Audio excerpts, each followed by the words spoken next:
Japan strikes Pearl Harbor and America is at war. The aircraft carrier Enterprise leads the U.S. Navy as it strikes back. Now Enterprise is about to face the massive Japanese fleet at Midway.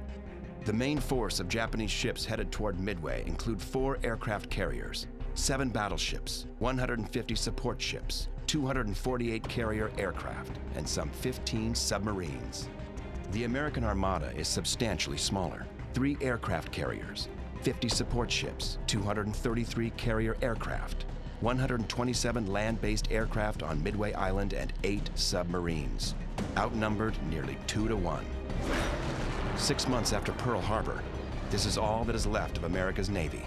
The carriers were not present at the sneak attack.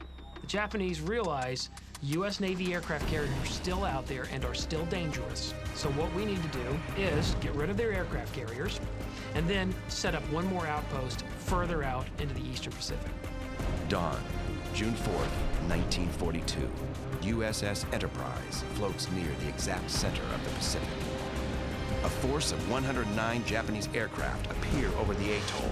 They tear into the American base. 7 a.m.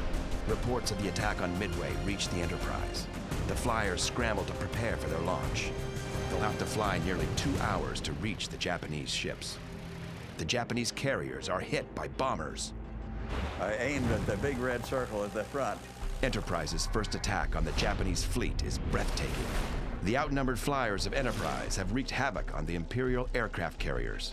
He could look back and he could see the 3 big balls of fire, and there was the 3 Japanese ships that were on fire. Now there's only 1 Japanese carrier left, the Hiryu. Just before 11 a.m., Hiryu launches its bombers, a retaliatory strike. The first American carrier that lands in the Hiryu bomber's sights is USS Yorktown.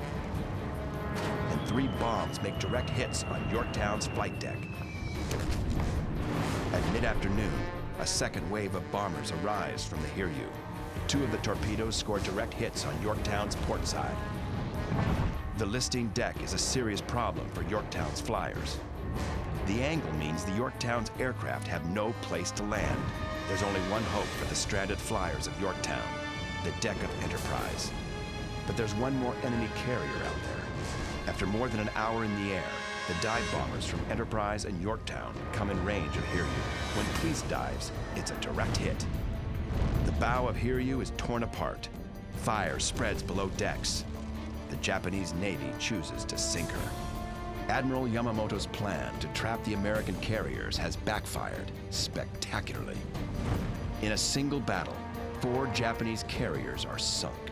1 cruiser is scuttled. 228 Japanese aircraft destroyed, and 3,000 Japanese sailors and crewmen are killed.